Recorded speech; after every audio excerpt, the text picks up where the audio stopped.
تو اس کا سر اسٹیئرنگ پر ڈھکا ہوا تھا اور اس کی روح پرواز کر چکی تھی۔ یہ واقعہ مجھے اس بس کے ایک مسافر نے سنایا۔ میرا ایک عزیز خورد نوش کا بہت شوقین تھا، نتیجتاً اسے شوگر اور پائی اور دل کے امراض لاحق ہو گئے۔ بیماری کی شدت کی وجہ سے وہ میرے وارڈ میں داخل ہو گیا۔ اس کی حالت بگڑتی گئی۔ موت سے چند لمحے قبل اس نے پکوڑے، برفی اور دودھ وغیرہ کی خواہش ظاہر کی۔ یہ ساری چیزیں اس کو مہیا کی گئیں۔ ابھی اس نے پہلا لقمہ بھی منہ میں نہ ڈالا تھا کہ بستر پر ڈھیر ہو گیا۔ دیکھا تو انتقال ہو چکا تھا۔ ہمارے ایک بہت ہی مشہور بزرگ کے معدے کے السر کی وجہ سے پخانے کے راستے خون آنا شروع ہو گیا اور ان کی حالت خاصی تشویشناک ہو گئی۔ ساتھ ہی دل کی دھڑکن بھی بے قاعدہ ہو گئی، جس کی وجہ سے سرجن نے آپریشن کرنے سے انکار کر دیا۔ سارے متعلقین اور معالج مایوس ہو گئے۔ میں ان کے بستر کے پاس ہی کھڑا تھا۔ میں نے دیکھا انہوں نے لکھے پڑھے اور پھر خاموش ہو گئے۔ اس کے بعد ان کے دل کی حرکت بند ہو گئی، نبض ختم ہو گئی اور طبی لحاظ سے موت واقع ہو گئی۔ ان پر 8 منٹ تک یہ کیفیت طاری رہی، جس کے بعد انہوں نے پہلے کلمے کا ورد شروع کر دیا۔ میں کھڑا ہوا حیرانگی سے ان کی یہ حالت دیکھ رہا تھا۔ ہوش میں آنے کے بعد ان کے دل کی حرکت باقاعدہ ہو گئی۔ چنانچہ ان کا کامیاب آپریشن کیا گیا اور 5ویں دن وہ چھٹی لے کر چلے گئے۔ جب وہ اسپتال سے رخصت ہونے لگے تو میں نے علیحدگی میں موت نما بے ہوشی کے متعلق دریافت کیا۔ انہوں نے بتایا کہ 2 فرشتے مجھے جنت البقیع میں لے گئے اور مجھے میری قبر کی جگہ دکھائی۔ اسی اثنا میں ایک تیسرا فرشتہ آیا اور اس نے کہا کہ اللہ جل جلالہ نے اس کو مزید مہلت دے دی ہے۔ چنانچہ مجھے واپس نشتر اسپتال لایا گیا۔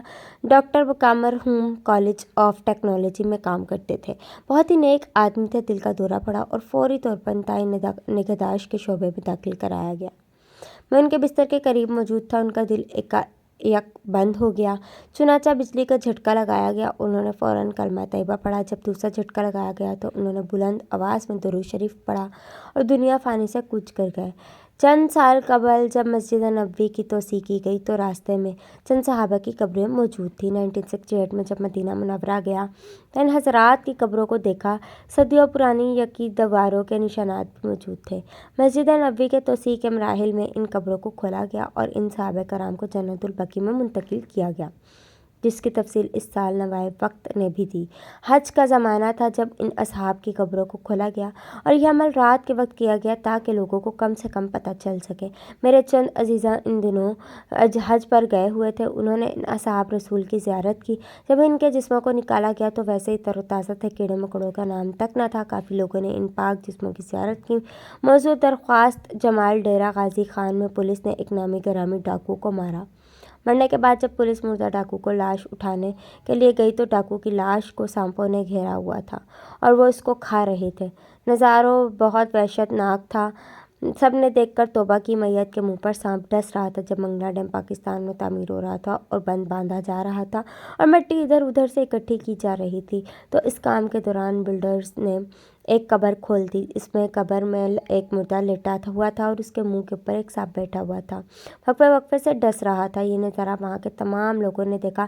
چنانچہ کچھ اللہ والوں نے ذکر و اذکار شروع کر دیا اور اس مردے کی تخفیف عذاب کے لیے درود شریف اور قرآن شریف پڑھنا شروع کر دیا۔ کچھ دیر بعد یہ سانپ کہیں غائب ہو گیا۔ یہ واقعہ وہاں کے ایک انجینئر نے بتایا جو ان دنوں بند کے بنانے پر مامور تھا۔ آج سے تقریباً 40 سال قبر کشائی کے لیے میں ایک میڈیکل افسر کے ساتھ گیا۔ یہ قبر کوٹ مٹھن کے قصبے کے باہر ایک قبرستان میں واقع تھی اور قبر والے کو مرے ہوئے 5 دن گزرے تھے۔ جب قبر کھولی گئی تو میں وہاں موجود تھا۔ قبر کالی چمکدار موٹی مکھیوں اور موٹی کیڑوں سے بھری ہوئی تھی اور کیر کی تہت میں سانپ اور بچھو نظر آ رہے تھے۔ نظارہ اتنا ڈراؤنا تھا کہ وہاں سے سب لوگ بھاگ گئے، حتیٰ کہ سرکاری افسر جو ہمارے ساتھ تھے وہ بھی اس نظارے کی تاب نہ لا سکے۔ سب سے بڑا مسئلہ مردے کو نکال کر اس کی چیڑ پھاڑ کرنا تھا۔ مردے کو نکالنے کے لیے بڑے جتن کیے گئے۔ اپنی مشکل سے 2 مزدور پولیس کے ڈر سے رسیوں کے ذریعے مردے کو باہر نکال لائے۔ کیڑوں کے انبار اور مکھیوں کے جھنڈ دیکھ کر ایک مزدور بے ہوش ہو گیا اور شام تک مر گیا۔ جب مجھے یہ منظر یاد آیا تو پسینہ آ جاتا ہے اور سوچتا ہوں کہ میرے ساتھ قبر میں کیا سلوک ہوگا۔ اگر مرنے سے پہلے قبر کی تیاری کر لی تو اچھا سلوک ممکن ہے، ورنہ ہمیشہ کے لیے ناکامی ہے۔ اللہ تعالیٰ ہمیں مرنے سے پہلے مرنے کی تیاری کی توفیق عطا فرمائے، آمین۔ میرے ایک دوست ڈاکٹر قانون طلب سے منسلک ہیں۔ ایک قبر کشائی کے لیے ان کو سرکار کی طرف سے اکثر جانا پڑتا ہے۔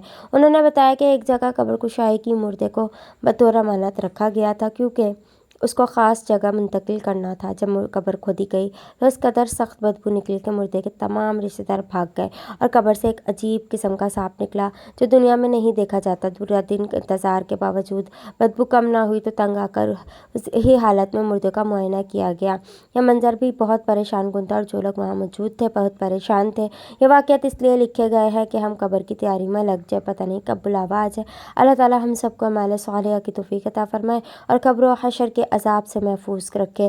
یہ چند روز فانی زندگی ہر صورت میں گزر جائے گی، اصل فکر آخرت کی جانی چاہیے، اور اصل اور دائمی زندگی آخرت میں ہی ملے گی۔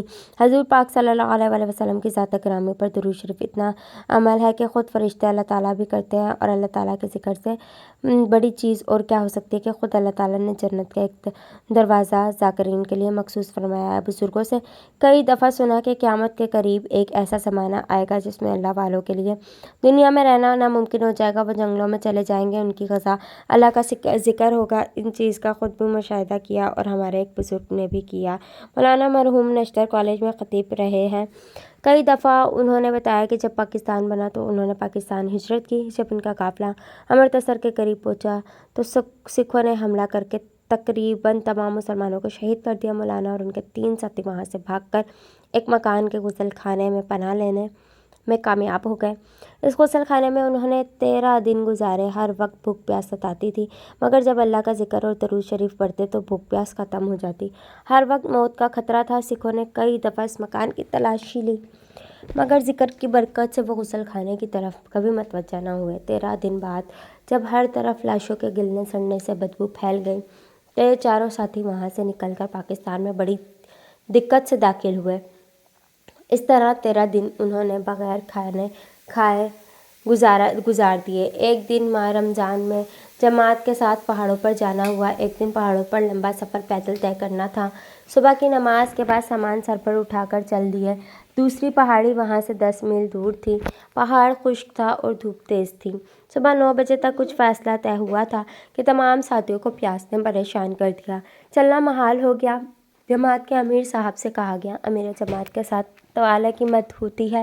انہوں نے ہم سب کو بٹھا کر ذکر اور درود شریف کی ترغیب دی اور قرب قیامت کا حال بتایا۔ ہم نے ذکر شروع کیا تو کمزوری جاتی رہی، پیاس ختم ہو گئی اور ساری جماعت تازہ دم ہو کر چل پڑی۔ اس طرح ہم نے ذکر اذکار سے شام 5 بجے تک سفر جاری رکھا۔ جب منزل مقصود پر پہنچے تو وہاں ٹھنڈے پانی کا چشمہ پا کر جان میں جان آئی۔ بعد میں افطار خوب پانی پیا۔